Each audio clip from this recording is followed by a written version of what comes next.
hari Minggu dan selamat beribadah ya. Balik lagi dengan Kak Lani di sini.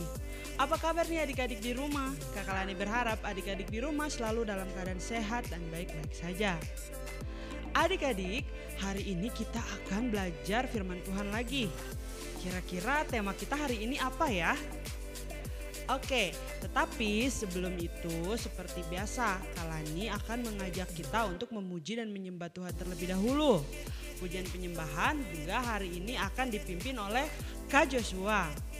Nah, sebelum kita memuji dan menyembah Tuhan, Kak Lani mau ngajak adik-adik untuk berdoa terlebih dahulu. Kita memohon pimpinan Tuhan agar ibadah kita dari awal hingga akhirnya selalu dalam lindungan Tuhan. Oke, sekarang kalian mau ajak kita sama-sama berdoa ya. Mari kita berdoa. Bapa dalam surga yang kami sembah, kami panggil dalam nama Tuhan Yesus Kristus. Terima kasih Tuhan untuk kebaikan-Mu, karena hari ini kami bisa belajar firman Tuhan lagi. Terima kasih karena menyertai tidur kami hingga kami bangun dan kami bisa beribadah walaupun online lagi. Sekarang saatnya kami akan memuji dan menyembah Tuhan, mau mendengarkan firman Tuhan juga. Berkati ibadah kami dari awal hingga akhirnya. Dan kami mohon berkati kami pribadi lepas pribadi, agar apa yang kami belajar hari ini bisa kami mengerti dan bisa kami praktekkan dalam kehidupan kami. Terima kasih Tuhan, ini doa dan permohonan kami. Hanya dalam nama Tuhan Yesus kami berdoa mengucap syukur. Haleluya. Amin. Nah adik-adik, sebelum kita mendengarkan firman Tuhan, kita memuji dan menyembah Tuhan dulu ya.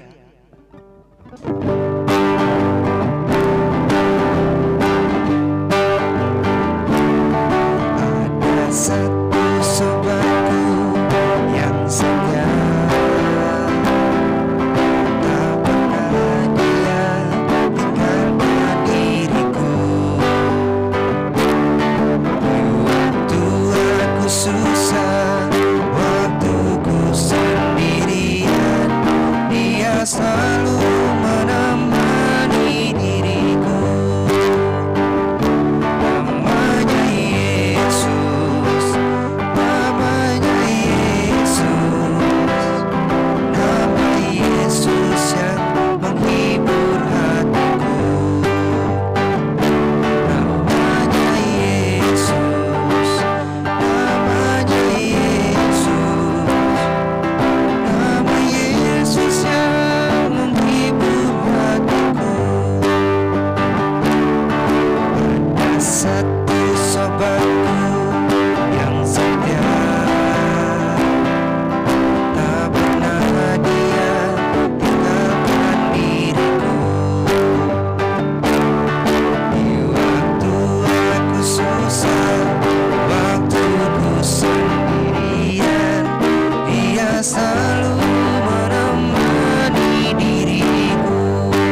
sepanjang hidupku.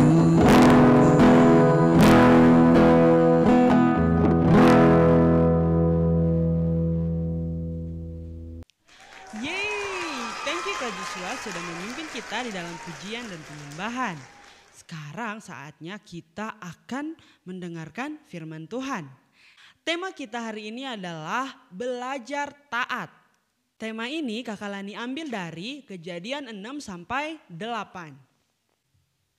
Namun nih adik-adik, sebelum kita masuk ke dalam firman Tuhan atau tema kita hari ini, Kak Lani ingin bertanya dulu nih sama adik-adik di rumah. Adik-adik di rumah sudah pernah melihat banjir belum? Atau adik-adik mungkin pernah menonton di TV tentang banjir? Nah, Kak Lani pernah nih ngelihat banjir, tetapi banjir yang hanya sampai semata kaki atau bahkan cuma sampai lutut saja. Dan Kak Lani juga pernah tuh nonton di TV di mana banjir itu sampai menenggelamkan mobil, menenggelamkan rumah-rumah. Tapi nih ya adik-adik, Kak Lani belum pernah melihat banjir yang menutupi gedung yang sangat tinggi, misalnya 60 lantai atau mungkin 80 lantai. Kak Lani juga belum pernah melihat banjir yang sampai menutupi gunung yang tinggi banget. Adik-adik pasti juga sama kan kayak Kak Lani belum pernah. Kak Lani nih ya adik-adik ngebayangin kalau misalnya ada ya banjir yang sampai menenggelamkan gedung yang sampai 50, 60 sampai 100 lantai atau menenggelamkan gunung yang sangat tinggi, pasti semua orang akan mati. Bayangin aja, Kak Lani tingginya segini, gunung atau gedung yang tinggi tingginya segini. Kak Lani pasti akan mati atau semua manusia akan mati. Kira-kira gimana ya caranya ya supaya kita bisa selamat dari banjir yang seperti itu? Adik-adik pernah gak sih berpikir seperti itu? Lepas dari banjir yang bisa membunuh manusia ini, ternyata nih adik-adik setelah Kak Lani belajar, setelah Kak Lani mencari tahu nih alasannya kenapa. Ternyata bukan hanya karena manusia tidak tertib. Tetapi ada beberapa penyebab banjir. Contohnya nih, orang-orang menebang pohon secara sembarangan. Selain itu, banjir juga terjadi karena curah hujan yang tinggi. Orang-orang membuang sampah tidak pada tempatnya atau membuang sampah sembarangan. Dan juga banjir bisa terjadi karena ada dataran yang rendah. Dan masih banyak lagi adik-adik penyebabnya.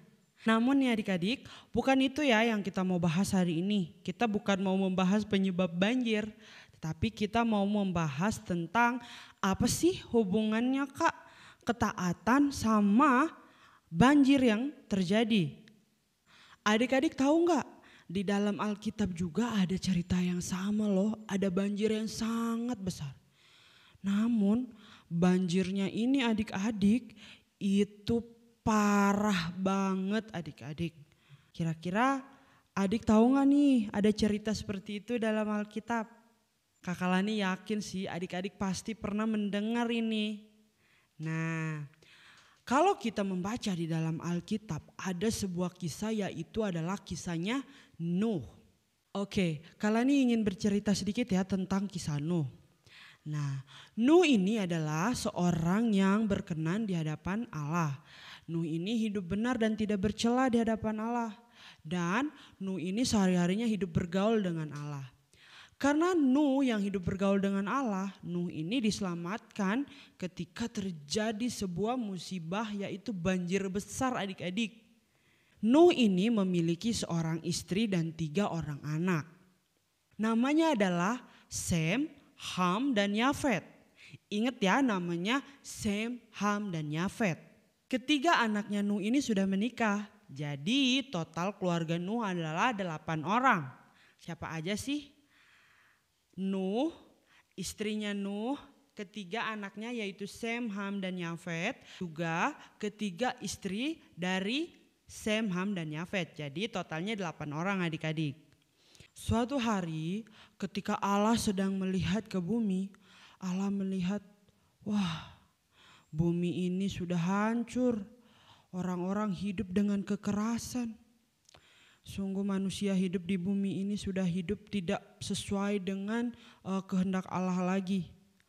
Lalu nih adik-adik, karena Allah melihat bahwa bumi ini sudah hancur, sudah hidup manusianya hidup dengan kekerasan, akhirnya Allah menyuruh Nuh melakukan sesuatu yang aneh adik-adik.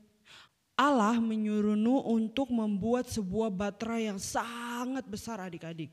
Lalu Tuhan Yesus berkata kepada Nuh, Nuh, saya ini sudah berencana, saya akan menghancurkan bumi ini. Saya akan memusnahkan semua manusia yang ada di bumi.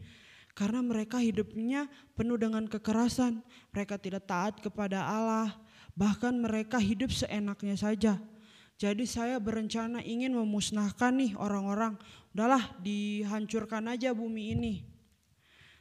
Lalu Tuhan Yesus melanjutkan lagi nih adik-adik. Ya sudah Nuh, kamu buatlah batra, buat sebuah kapal yang besar.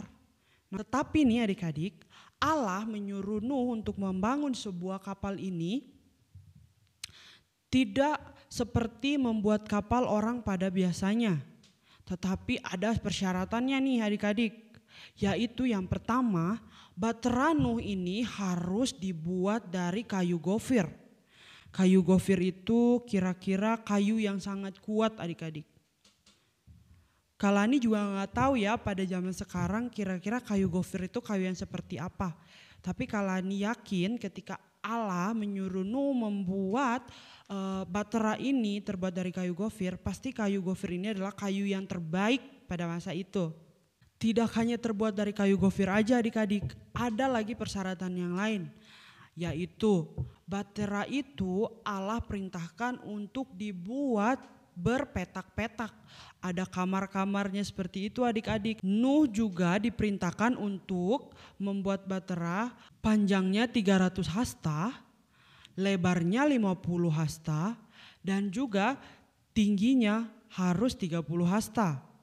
Tidak hanya sampai di situ adik-adik, masih ada lagi peraturan-peraturan yang lain dalam membuat batra ini. Kalau adik-adik penasaran nih, apa aja sih Kak peraturannya? Adik-adik bisa membaca di dalam Kejadian 6 ya. Karena kalau Kalani menjelaskan semuanya di sini, Kak Kalani yakin kita tidak akan pernah selesai untuk sekolah minggu ini. Lalu apa sih Kak tujuan Allah menyuruh Nuh untuk membuat batra ini? Kalau kita membaca ini ya di dalam Alkitab, Tuhan tidak hanya menyuruh Nuh untuk menyelamatkan istri dan anak-anaknya saja, tetapi juga Tuhan Yesus nih menyuruh ada hewan yang dibawa berpasang-pasangan nih ke dalam batra itu. Lalu Nuh melakukan apa yang diperintahkan Tuhan ini. Bahkan nih adik-adik, Nuh membuatnya persis banget dengan yang Tuhan kasih tahu. Detail-detailnya itu Nuh membuatnya benar-benar persis. Wow, hebat ya Nuh ya.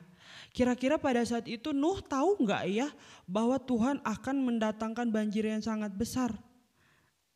Tentunya Nuh pastinya awalnya tidak tahu. Tetapi Nuh tahu bahwa Tuhan akan menghancurkan bumi.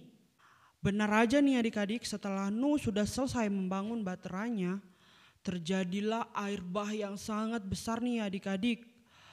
Di dalam Alkitab diceritakan bahwa pada saat itu terjadi hujan yang sangat lebat. Bahkan juga segala nih bendungan-bendungan nih adik-adik dibuka sama Tuhan. Sampai terjadi air yang sangat besar, banjirnya sangat besar. Banjirnya itu menutupi semua rumah-rumah, gunung-gunung yang tinggi itu ditutupi sama air. Hingga semua manusia yang ada di bumi itu semuanya hancur. Hanya Nuh, istri Nuh dan juga anak-anak Nuh dan istri anak-anaknya dan juga hewan-hewan yang Nuh masukkan ke dalam bahtera lah yang selamat. Nah adik-adik, dari kisahnya Nuh ini kita bisa belajar bahwa Tuhan akan menyelamatkan orang-orang yang taat kepada perintah Tuhan. Tuhan akan akan mengasihi dan memberikan hikmat kepada orang-orang yang taat sama Tuhan. Adik-adik di rumah taat gak nih kepada Tuhan? Adik-adik rajin berdoa gak? Rajin baca Alkitab gak nih adik-adik? Lalu apa sih yang kita bisa belajar dari kisah Nuh ini? Yang kita bisa pelajari adalah yang pertama, kita harus hidup taat kepada Tuhan. Seperti Nuh, ketika Tuhan menyuruh Nuh untuk membangun Bahtera, walaupun mungkin pada saat itu Nuh bertanya-tanya kenapa Tuhan menyuruh membuat Bahtera yang sangat besar ini.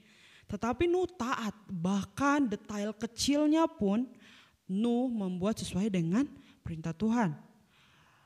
Kita bisa melihat bahwa ketika Nuh taat kepada perintah Tuhan, dia membuat sesuai dengan perintah Tuhan, Nuh bisa selamat dari banjir yang sangat besar, dari musibah yang sangat besar. Ketika semua orang pada mati karena banjir ini, Nuh dan keluarganya bisa selamat. Itu karena Nuh taat kepada perintah Tuhan. Lalu yang kedua yang bisa kita pelajari adalah kita harus selalu hidup bergaul dan hidup berkenan di hadapan Allah. Hidup bergaul seperti apa sih Kak yang dimaksudkan? Hidup bergaul dengan Allah adalah di mana setiap hari kita harus selalu berkomunikasi dengan Tuhan. Kita bisa ngobrol atau berbicara dengan Tuhan Yesus melalui doa. Nah adik-adik rajin berdoa gak nih? Nah mulai sekarang kita harus belajar, kita harus hidup bergaul erat nih sama Tuhan. Kita harus selalu rajin berdoa, rajin baca Alkitab. Yang ketiga, pesan untuk kita adalah ketika kita hidupnya bergaul dengan Allah, Allah akan memberikan kita hikmat, memberikan kita pengetahuan ketika sesuatu akan terjadi. Dan juga Tuhan Yesus juga akan melindungi kita dari segala macam mara bahaya, bahkan maut sekalipun ketika kita hidup bergaul dengan Allah. Nah adik-adik, itu ya yang kita bisa pelajari dari kisah Daud hari ini. Kakak Lani berharap nih, apa yang sudah kita dengar tidak hanya kita dengar saja, tetapi kita juga mempraktekkannya. Apa yang sudah kita pelajari kita buat dalam kehidupan kita. Kita harus belajar hidup berkenan di hadapan Allah sama seperti Nuh. Oke, sampai di sini dulu ya firman Tuhan hari ini. Nah adik-adik, Kak Lani juga mau mengingatkan untuk adik-adik yang belum subscribe channel kita nih, jangan lupa di subscribe ya. Pencet tombol loncengnya agar ada notifikasi ketika kita mengupload video baru. Dan juga pencet tombol like-nya, share kepada teman-teman yang lain agar teman-teman yang lain bisa sama-sama belajar apa yang kita belajar. Nah sebelum mengakhiri, Kak Lani mau mengajak adik-adik untuk berdoa, mengucap syukur sama Tuhan karena Tuhan sudah memimpin ibadah kita dari awal hingga akhirnya. Mari kita berdoa. Bapa dalam surga, terima kasih Tuhan untuk penyertaan-Mu dalam ibadah kami. Hari ini Tuhan kami belajar hal baru lagi dari kehidupan Nuh, di mana kami harus belajar hidup taat, hidup bergaul dengan Allah, dan juga kami harus selalu mendekatkan diri dan berkomunikasi dengan Tuhan. Karena kami tahu ketika kami hidup berkenan di hadapan Allah, Allah akan selalu melindungi kami. Kami mau belajar untuk percaya kepada janji-janji Tuhan. Terima kasih Tuhan, kami menyerahkan sepanjang hari kami ke dalam tangan-Mu. Berkati mami papi, berkati orang-orang di sekitar kami. Kami juga berdoa Tuhan untuk bumi ini agar bumi segera pulih dari virus corona. Terima kasih Tuhan, kami menyerahkan setiap doa kami ke dalam tangan-Mu. Dalam nama Tuhan Yesus, haleluya, amin. Selamat hari Minggu adik-adik, sampai jumpa lagi di minggu depan ya. Bye-bye.